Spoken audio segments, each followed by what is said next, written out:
Hey, what's up, folks? I'm still in bed today. It's been a weird morning. Um, One of the things that happened this morning was it was a little update. Matt Chapman has been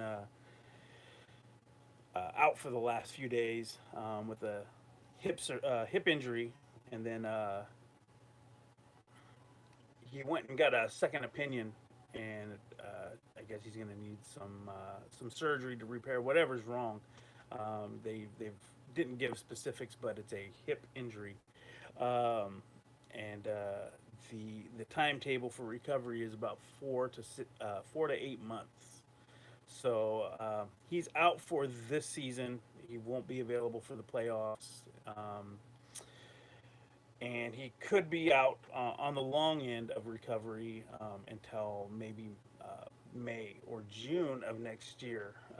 So that's a big punch in the gut to the A's, who've at the end of the season, and we're about to go into the postseason. The injuries are starting to mount up, which is in a regular season wouldn't be so bad. Here they are, you know, about 45 games in, and uh, in a regular season, I mean, they'd still have, this would be, uh, you know, mid April, early May, so not it wouldn't be as big of a punch to lose a guy for 2 or 3 months because they'd be back in time for the end of the season and the push towards the playoffs.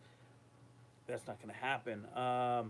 So Matt Chapman, he's a huge piece of the team. 2 years in a row, a Gold Glove and Platinum Glove winner at third base, meaning he's the best defensive third baseman in baseball, or at least in the American League. Nolan Arenado would be the other guy. But now it leaves the question of who takes over in those positions. Could be uh, any number of guys, actually. The two guys who have been holding down third base this last week has been Vimion Machine and Chad Pinder, and they've been going back and forth. It was a lefty righty situation, um, but it's also a possibility that maybe Sheldon Noisy gets a call up. It's hard to say. Today is a double header. With a double header, you get to call up one extra person for the day, and that person is actually going to be Dalton Jeffries, who's a pitcher, young kid. Um I've I got to see him pitch last season in Stockton, and he was pretty impressive there. But it is the minor leagues. It is a lower threshold for performance when it comes to both hitting and pitching. Um, Dang, man. Yeah, Ryan. It's a like I said, it's a punch in the gut. He had been suffering the last few games. I mean, he went. I think he went like 0 for 19 in the Houston series before they put him on the DL. Um, I mean, he was having trouble hitting. He didn't seem to be having troubles, playing. I don't know if like maybe the pain was too great or if they sent him aside for just to see. I don't know, just for precaution. It's I don't know how this works out. I mean, I know, like I would want to push through an injury if um, if it wasn't affecting my performance too much. But at the same time, he doesn't necessarily have that. Um, he doesn't have that kind of pull. He can say, "Yeah, coach, I can play," and then the doctors are still saying, "Hey, you can't play." And then that'll come down to a coach decision, not a player decision. But it's important, to take care of the injuries. You also got to think that Matt Chapman is not a high paid player still.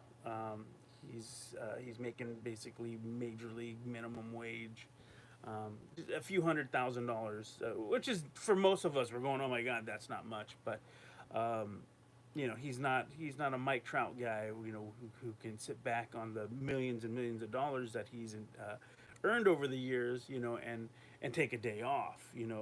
As a competitor, you don't want to do that anyways. You're a competitor.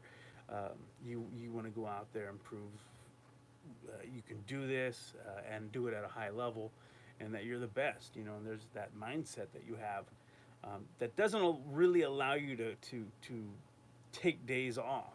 Of course, we can't allow. You can't have. We're never going to see a Cal Ripken again, where you play, 3,000 days, consecutive games, or whatever his number was. It's some astronomical number. Nobody's even close. Um, but yeah, so this puts a little wrinkle in it. Yeah, I talked about they called up Dalton Jeffries to start today. They also called up an outfielder, Seth Brown, to fill the roster spot left open by Chapman.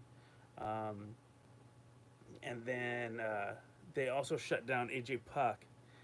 He, that, I don't know what to think about the guy. When he's up there, he's great. The guy throws high 90s. He has a few pitches, and uh, if he could be healthy, he could be a huge piece for the A's. Um, but since he's been with the A's, he's been injured a lot. He had Tommy John surgery, so that's a year and a half out. They tried to pull him in last season, but then they shut him down again with injuries. He came back this season, had an injury at the beginning of at spring training.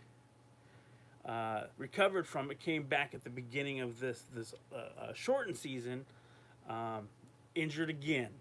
You know, they were about to bring him back this week and have him pitching from the bullpen, and then they sent him. Now he's out for the season with he's gonna have shoulder surgery. Excuse me, get hiccup.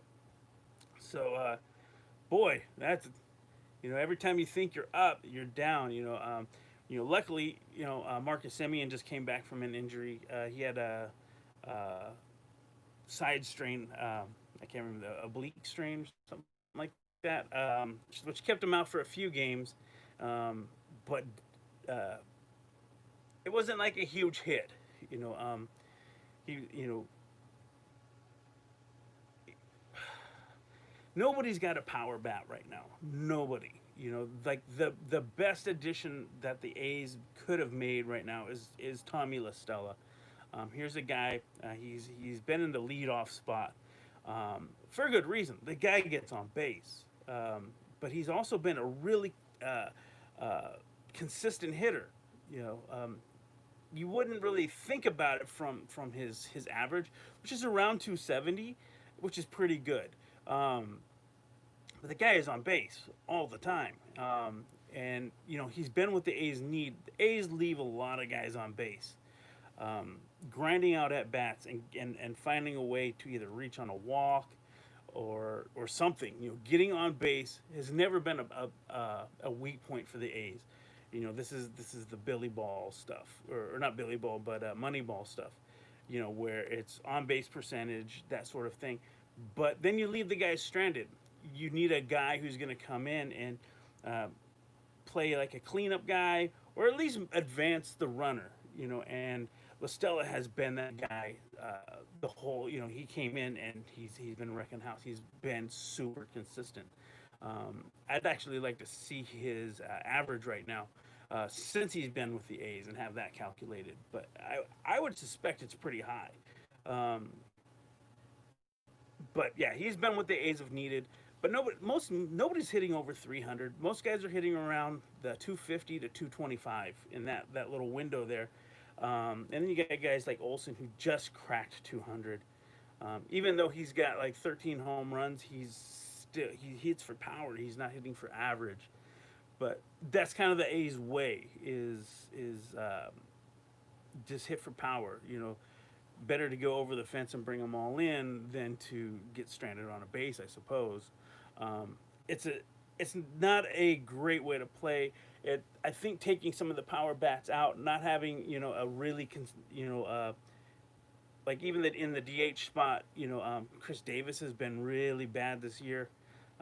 His head is not in the game. Literally, it's just he's just out. I don't know what he's looking at. He's had a couple good at bats. He's got 2 home runs for the season, which is not saying very much at all. Chris Davis should be up there 12, 13, 14 home runs. Um, but he at least contributes a little bit as far as RBIs go, and getting on base. It's not a big. He's just not coming through. I have a feeling he's going to be a trade candidate when the time comes, probably in the off season. Because the A's, Mark Canha has basically been the other DH, and he's got power and he's hitting, but still not what you want from your DH. DH is a bigger role. I think. I don't think anybody in this team, other than maybe Matt Olson, could really fill that spot. And of course, you have Matt Olson at first base, so you're not going to give up that spot. Anyways, losing Matt Chapman isn't a big deal as far as the hitting is concerned, and neither was losing, somebody like Marcus Semien for a minute. The bigger issue, or the bigger contributors have been like Grossman and now Lestella, and Piscotty's also out. He's got an injured wrist. Hopefully he'll be back this weekend. We'll see. But yeah, it's been injury central now for the A's, and it's scary because we are at the end of the season. There's about 2 weeks left. We're, the A's so far, at least as of right now, are the number 1 seed in the AL. But that means, at least as when I looked yesterday, the Yankees would be their opponent going into the first round. The Yankees are the 8th seed. You want to have those better seeds, but at the same, and have home field advantage for whatever it's worth this season. There's no fans in the stand, but the Yankees are a dangerous team. You don't want to come in shorthanded. You don't want to be shorthanded at all during the playoffs. And this is going to be make or break for the A's. We can't have can't have many more injuries, especially major starting players. You're going to run out of guys to call up. But hopefully, hopefully there's some guys out there who are still playing catch at home and hitting the batting cages where it's necessary. But as far as injuries go, it's another problem. Actually, though he's no longer on the A's squad, you got Sean Doolittle. He's out for the season with Washington Nationals. He's injured. He's a free agent also. So who knows where he's going to land? But we've got closers already, and I don't think we're going to pay Sean Doolittle money. He's going to want $3 or $4 million easily.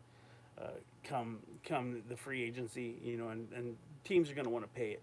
So it'll be interesting to see where that guy lands. I really liked him, not just because he was an A's guy. He was into the same music scene. I'd see him at shows all the time. That was really fun, but also because of what he does for the community. Him and his wife Erin were really into doing stuff, as far as social justice goes. Very much into the LGBTQ community and activism.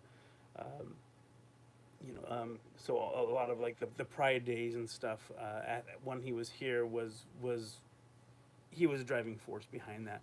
So hopefully, hey, maybe we get to see the guy again pretty soon. I hope so. But yeah, the injury bug is happening, and it's not just here. It's happening elsewhere, and then guys are getting cut loose. The Giants even have been cutting bait lately with guys. They DFA'd Hunter Pence and Pablo Sandoval, so like that that old blood is getting pushed out for new guys. And guess what? They're a freaking contender. They're I believe they're the 7th or 8th seed in the NL right now. So hey, we could easily, have another Bay Bridge series. As much as some people would hate it, it could be a thing. And then that brings to question. I'm like, well, if we end up with another Bay Bridge series, I'm like, would they give up this idea of the bubble in Arlington? Because I don't think any other two teams in MLB have that proximity that the A's and the Giants do. I think it'd probably be a little easier to control, and who wouldn't want to play in their home, on their home turf. Um, from what I read, the that idea is actually getting a lot of pushback from the teams. They don't want to do the bubble. So I don't know who makes the final decision or if it's a vote, but apparently it gets a lot of pushback. So it might not happen anyways. But I was thinking, I'm like, who else in baseball uh, has that sort of proximity, and not even New York. The distance between Queens and the Bronx. I mean, it's it's a lot more than Oakland and San Francisco. But when we look at the playoff teams, there is nobody with that kind of proximity. Not even the Angels and the Dodgers have that sort of proximity. I think if it was all California teams, like let's say the A's and the Padres go to the series, or the A's are the only AL West team in California, or Western Division team in California that would be in the playoffs. I mean, but the Western Division has so far right now three. Um, but even if it was in California, I don't know if I'd want to be moving teams back and forth um, between LA and San Francisco. Now we're talking flights, and that's just airplanes are just another place for you to pick up. A COVID-19 or myriad of other diseases. Flu season's about to hit us. Uh, but if you had it in the Bay, I mean, you can run everybody through. Maybe not even on buses. They can catch their own ride. Drive their own cars. They can stay at their own homes and not worry about the contamination problems that might come from hotels. But that's besides the point. The big news today though is Matt Chapman is out for the season, and hopefully the A's can bounce back from this, and it doesn't pull them down, mentally, that they're losing a guy like him. But the A's have been pretty good the last week, basically that he's been out. So hopefully they stay the course. They have some big series coming up. They've got a doubleheader today with the Texas Rangers, but in the next coming series they have another shot at Colorado, who are no slouches. They got another series with San Francisco, again, contenders. They have the Dodgers, contenders. It's going to be really tough coming the next 2 weeks or so. So hopefully the A's, like I said, they can bounce back from this and keep playing well. And maybe this is like a drive to kind of push up their level of play, and you know let's really step up, and make this run count, because I think through the regular season it was better. Um, they would have a better chance, but when you look at the postseason, it's pretty stacked. It's going to be harder. You're going to actually have to push through several series versus just one. If you're or a one game playoff, you're going to have to play three, or well, two out of three, best two out of three in the first round, and then the successive rounds after that. It's going to be extra baseball that you've got to play at a high level. So again, hopefully the A's can pull it together, keep their head in the game, and keep winning, and not let this get them down. And if not that, even push them to this, another level of play. So, remains to be seen. But I'll check in with you guys next week. And thanks, Ryan, for actually chiming in and commenting. I love when you guys get in here and throw in your 2 cents, and we can have a discussion. But I'll be back probably next Thursday if it all goes well, and then hopefully there's no more bad news. So we'll see. All right, guys, take care and go A's.